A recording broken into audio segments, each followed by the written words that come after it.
My YouTube channel ना बच्चा party. आज हम क्या पढ़ने वाले हैं, हम एक्चुअली दो क्वेश्चंस देखने वाले हैं। कौन से? तो मार्वल का पेपर नंबर 1 उसका सेक्शन नंबर डी में जो टॉपिक है dialogue writing and notice writing. तो आज हम इस पेपर के दोनों क्वेश्चंस को सॉल्व करेंगे। मैं आपको ट्रिक समझाऊंगी कि किस तरीके से लिखते हैं। और बच्चों, जो डायलॉग राइटिंग है ये आपको अपने आप ही लिखना होता है, बट मैं अभी आपको यहाँ पे सिर्फ आइडियाज दे रही हूँ कि आप इस तरीके से भी ये चीजें लिख सकते हो। तो सबसे पहले हम देखते हैं बेटा dialogue writing. Dialogue writing question number 53 होगा आपका। इसके ऑप्शन में आपको डायरी राइटिंग दिया होगा। अगर आपको डायरी राइटिंग में ज्यादा इंटरेस्ट है तो मैं आपको डायरी राइटिंग भी सिखा दूंगी, बट आज हम लोग डायलॉग राइटिंग पे फोकस करते हैं। Now let us read the question. If trees could speak, write a dialogue between you and the trees on reckless attitude of man towards nature. Write at least 5 dialogues. हमें 5 dialogues ही लिखने, ज्यादा लिखने की जरूरत नहीं है, बट अच्छे से नीट एंड क्लीन लिखना। Section D and section E आपके पेपर का सबसे बेस्ट, सबसे ब्यूटीफुल पार्ट होना चाहिए। Is it clear? Now dialogue क्या है कि अगर पेड़ बोल सकते तो आप और पेड़ों के बीच में, आप पेड़ों और आपके बीच में जो बात हो रही है वो आपको लिखनी है। अब टॉपिक क्या है आपका कि जो ह्यूमन है उनका रेकलेस एटीट्यूड। रेकलेस एटीट्यूड यानी कि हम बिना सोचे समझे जो नेचर का यूज करते हैं, हम कंसिक्वेंस का, रिजल्ट का कोई मतलब देखे बिना हम लोग उसका यूज कर रहे हैं। तो उस टॉपिक पे हमें पेड़ के साथ 2-5 मिनट या 2-5 डायलॉग लिखने हैं। तो चलो सबसे पहले मैं शुरू करती हूँ। हम लोग हमेशा सबसे पहले किस चीज से शुरू करते हैं? ग्रीटिंग से शुरू करते हैं। अब कभी भी ऐसा होगा कि आप किसी के पास जाओगे डायरेक्ट बात करना शुरू कर दोगे? नहीं, आप सबसे पहले क्या बोलोगे? हाय, हेलो, हाउ आर यू, यही बोलोगे ना। तो आपको वही चीज यहाँ करनी है। मी यानी मैं। Hi trees, how are you all. अब यहाँ पे हमें क्वेश्चन में ट्रीज दिया है, ट्री नहीं दिया है, इसलिए मैंने यहाँ पे ट्रीज का यूज किया है। तो hi trees, how are you all, ये आपका फर्स्ट स्टेटमेंट हुआ। बच्चों, exclamation mark, question mark, full stop, इन सब चीजों का खूब ध्यान रखना। ये नहीं लगाओगे तो मार्क्स कट सकते हैं। तो trees, we are not fine, हम ठीक नहीं हैं। Me, why, what happened. अब कोई भी आपको ऐसा बोलेगा मैं ठीक नहीं हूं, तो आप ऐसे बोलोगे अच्छा चलेगा। ऐसा नहीं, हम क्या करते हैं, कोई हमें बोलता है मैं ठीक नहीं हूं तो हम क्या बोलते हैं? क्यों, क्या हुआ? Why? What happened? Trees, we are sad and afraid because of the reckless attitude of man towards nature. समझ में आया? We are sad यानी पेड़ sad और afraid है, डरे हुए। क्यों? क्योंकि जो ह्यूमन का reckless attitude है नेचर की तरफ, उस वजह से। तो you me, oh, why would you say that? आप ऐसा क्यों बोलोगे?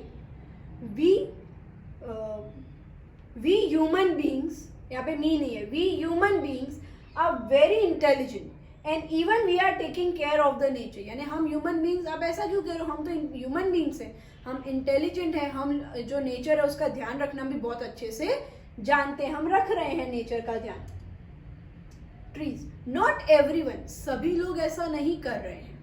There are many people who are exploiting nature and are not even caring about it। वैसे बहुत सारे लोग हैं जो नेचर को एक्सप्लॉइट कर रहे हैं, उनका बिना सोचे समझे यूज कर रहे हैं, और उसकी वजह से जो पेड़ है वो सैड है, तो वो एक्सप्लॉइट कर रहे हैं। और इस बारे में उनको कोई टेंशन भी नहीं है कि हम लोग एक्सप्लॉइट करें उसका। वो कुछ जैसे उन्होंने पेड़ काटा तो वो दूसरे पेड़ भी नहीं लगा रहे। एग्जाम्पल दे रही हूँ, ठीक है। Me, I agree with you, मैं आपके साथ अग्री करता हूँ, but there are many people who take good care of nature, but there are many, बहुत सारे लोग हैं जो नेचर का बहुत अच्छे से ख्याल रखते हैं, and are also spreading awareness about it, और वो अवेयरनेस भी डाल रहे हैं, सभी लोगों को ये चीज समझाने की भी कोशिश कर रहे हैं।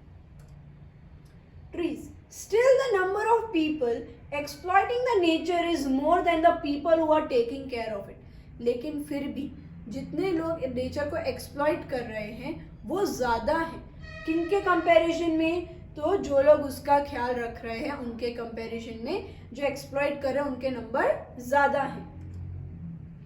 Me, I know but still you don't be sad. I know, but आप सैड मत हो। I promise you today that I will do whatever I can to protect the nature and even stop people over exploiting it. यानी कि अब है ना हमें देखो ना हमें 4 to 5 डायलॉग्स लिखने तो उसके अंदर पूरी कथा नहीं लिखनी है, उसे शॉर्ट एंड स्वीट में कंप्लीट भी करना है. तो मैंने यहाँ क्या किया, but still you don't be sad, आप दुखी मत हो.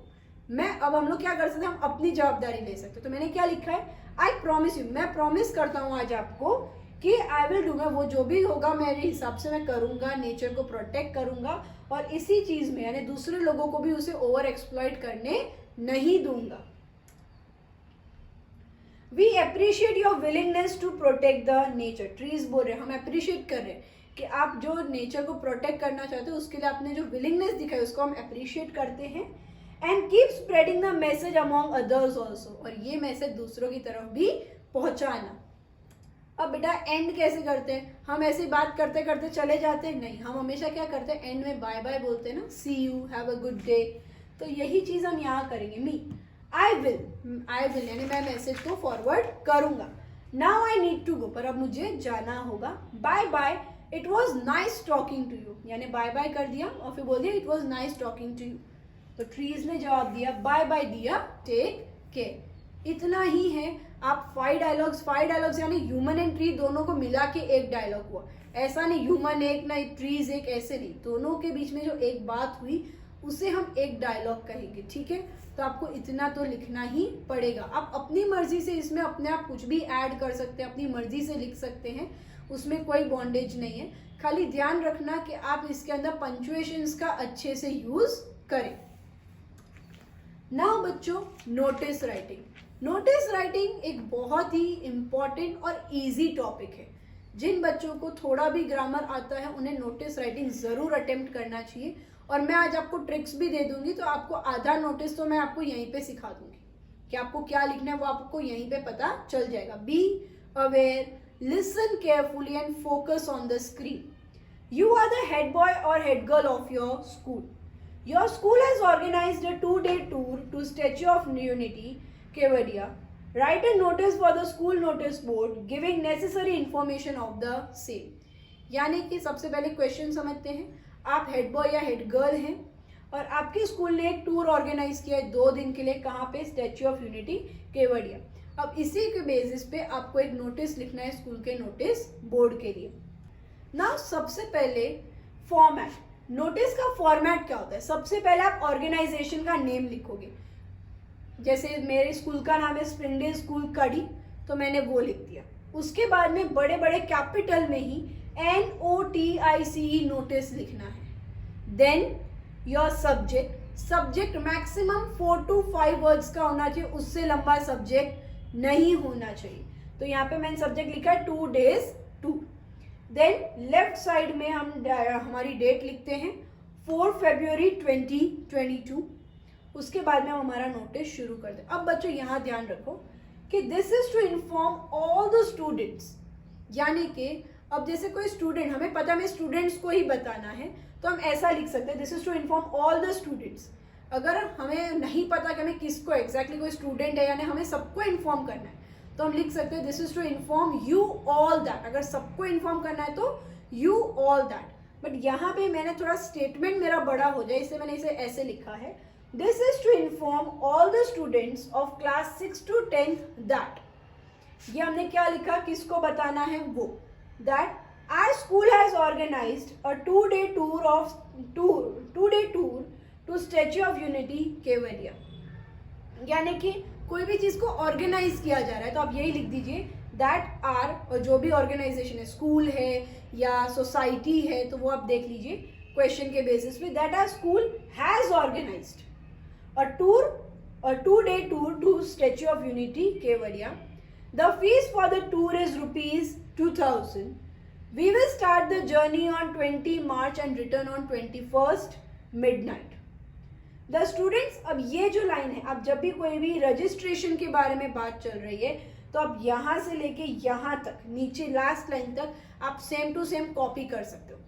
द स्टूडेंट्स यानी जो भी लोग हैं जिसके बारे में आपको क्वेश्चन दिया है, the students who are interested register your name and fees to your respective class teacher. Last date of registration is 15th March. Further details will be given to you by your respective class teacher. ये lines को, जो last के अंदर जो registration वाली lines हैं, ये आप हर एक क्वेश्चन में अटेम्प्ट कर सकते हो अगर वो रजिस्ट्रेशन के ऊपर चल रही है तो। जस्ट आपको क्वेश्चन के बेसिस पे छोटे मोटे चेंजेस करने होंगे।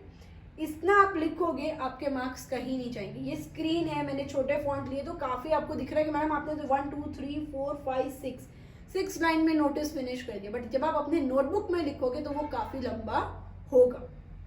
फिर आप यहाँ पे थैंक यू लिख दीजिए, फिर आप अपने सिग्नेचर कीजिए, देन योर नेम, या अगर आपको क्वेश्चन में नाम दिया है तो आपको उसका नाम लिखना पड़ेगा, अपना नाम मत लिख के आइएगा। और फिर आपका डेजिग्नेशन, यानी कि आप क्या है, तो यहाँ पे मैं head girl, if you are a boy you write head boy. Understood बच्चा? फॉर्मेट एक बार वापस से याद कर लो, फॉर्मेट का 1 मार्क मिलता है। ऑर्गेनाइजेशन का नेम, फिर 1 लाइन छोड़ी, फिर नोटिस कैपिटल लेटर में, फिर 1 लाइन छोड़ी, देन योर सब्जेक्ट, फिर लाइन छोड़ी, लेफ्ट साइड में डेट इस फॉर्मेट में ही लिखना है।